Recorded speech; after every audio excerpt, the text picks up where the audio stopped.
ठीक है, तो अब यहाँ पे एक और लाइन बनानी पड़ेगी।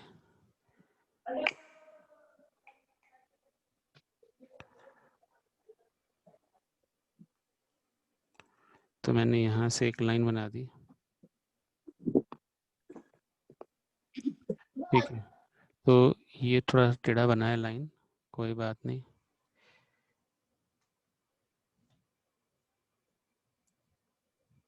तो मैंने यहाँ से एक लाइन बना दी मान लो, और ये स्टैचू की हाइट कितनी है बताइए इसने, 1.6 मीटर। स्टैचू की हाइट है 1.6 मीटर। थोड़ी देर के लिए इसको पेडेस्टल की हाइट h मान लेते हैं और इसको x मान लेते हैं। ये वाला एंगल 45 डिग्री है और ये एंगल 60 डिग्री है।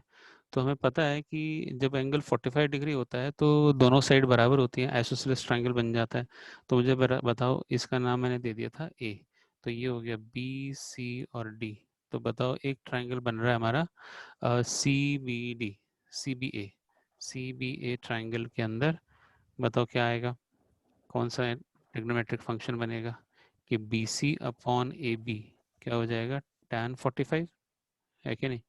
तो ये कितना आएगा, B C upon A B is equal to 1, यानी बी सी और ए बी बराबर हो जाएंगे। ठीक है, यानी बी सी की जगह हम लिख सकते हैं एच और ए बी की जगह लिख सकते हैं एक्स। तो एच और एक्स बराबर आ गए, ये हमारा पहले ट्राइंगल से आ गया, ये पहली इक्वेशन आ गई।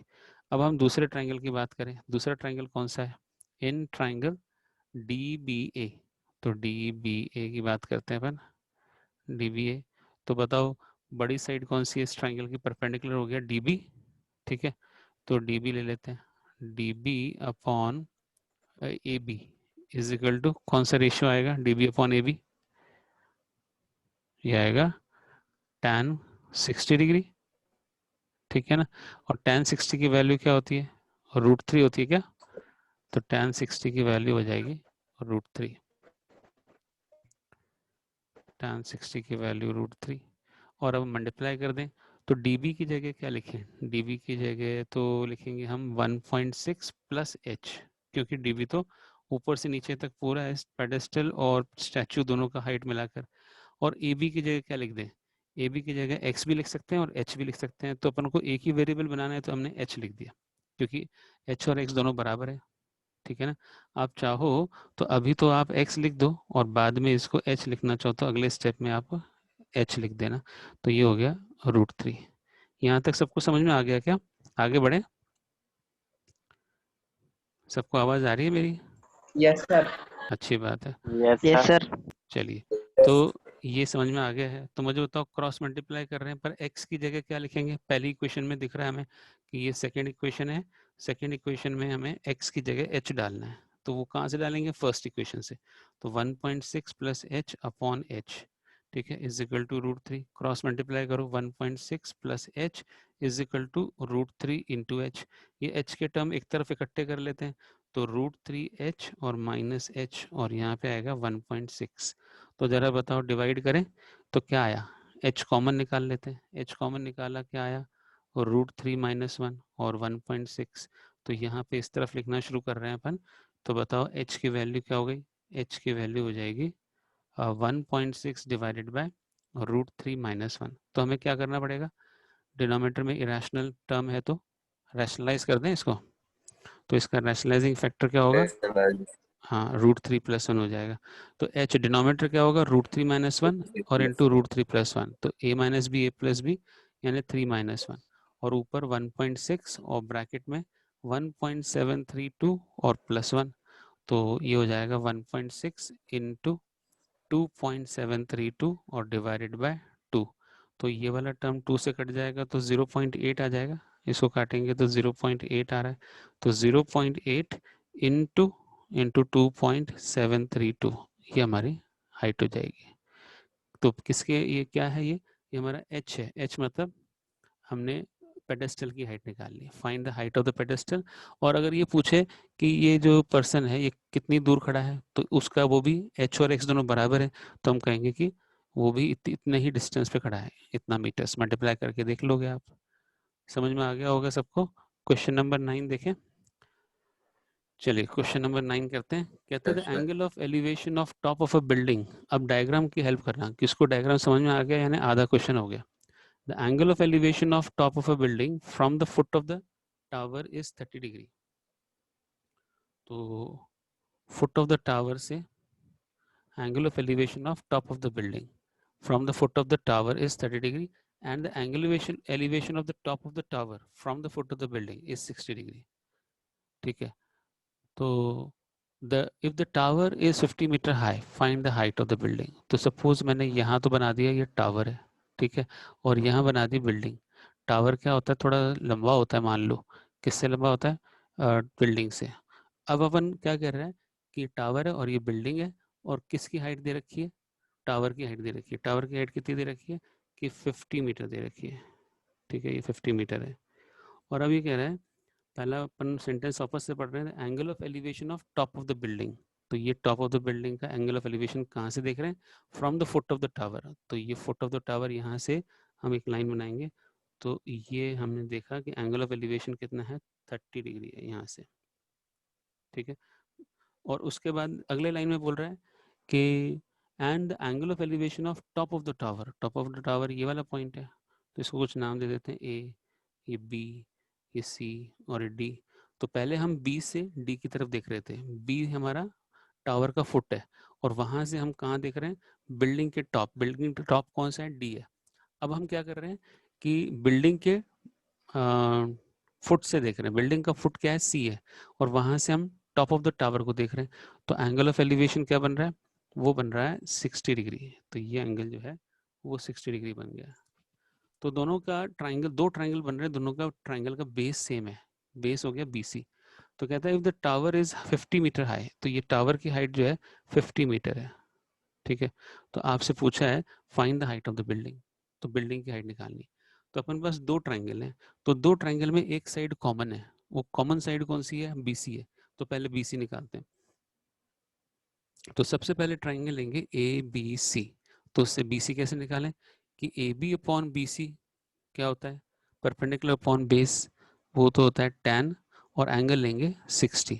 तो tan 60 की वैल्यू क्या है, √3। तो ए बी की वैल्यू दे रखी है हमें, ए बी है हमारा 50 और बी सी हमें निकालना है, और इज इक्वल टू √3। तो अब क्रॉस मल्टीप्लाई कर दो, तो 50 को नीचे ले आएंगे, 50 upon √3 is equal to B C. तो बी सी हमारा आ गया, और यही बी सी हमें काम आएगा किसमें, दूसरे ट्राइंगल में। तो चलिए दूसरा ट्राइंगल ले लेते हैं। इन ट्राइंगल DCB, DCB में हमें तो DC निकालना है, हाइट ऑफ द बिल्डिंग निकालना है। तो DC upon BC is equal to tan 30 degree, ठीक है। और tan 30 की वैल्यू होती है 1/√3। तो अब अपन BC की वैल्यू भी यहाँ डाल देते हैं। तो DC is equal to BC into 1/√3। तो BC की वैल्यू तो ऊपर लिखी हुई है, वो अपन डाल देंगे। तो 50/√3 और इंटू 1/√3, तो ये हो गया 50/3। 50/3 मीटर्स ये हमारी बिल्डिंग की हाइट हो जाएगी। तो अपन लिख देंगे height of building is equal to 50/3 metres. तो इसको मिस फ्रैक्शन में कर दो, 3 1 जा 3 और 3 6 जा 18, रिमाइंडर बचा 2। तो 16.67 मीटर्स ऐसे कर दो, राउंड ऑफ कर दिया, 16.67 metres height of the building है। तो टावर की हाइट तो 50 मीटर है, और बिल्डिंग की हाइट कितनी हो गई, 16.67 मीटर। इसमें कोई बात किसी को नहीं समझ में आई तो पूछो, सबको क्लियर हो गया ये बात? किसी को कुछ पूछना हो तो बताओ आपस से, रिपीट करना है तो बताओ, और नहीं तो फिर अगला क्वेश्चन करना है। समझ में नहीं आ रहा, समझ में नहीं आया तो फिर से बताना मुझे, ठीक है। तो फिर से समझा देते हैं, एक बार फिर समझोगे। क्वेश्चन नंबर 9 वहां से कॉपी करके बुक में से यहाँ पेस्ट किया मैंने। तो इसमें क्या लिखा है, the angle of elevation of top of the building. तो ये बिल्डिंग है और ये टावर है।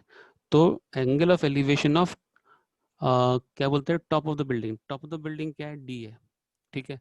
तो टॉप ऑफ द बिल्डिंग को हम कहाँ से देख रहे हैं, angle of elevation of top of the building from foot of the tower. तो ये टावर के फुट कौन सा है, B। तो टावर के फुट से बिल्डिंग के टॉप को देख रहे हैं। तो कहता है एंगल ऑफ एलिवेशन कितना बन रहा है, 30 डिग्री। तो हमने यहाँ 30 डिग्री लिख दिया। यहाँ तक समझ में आया क्या, यहाँ तक समझ में आया तो यस आगे सर, बढ़े।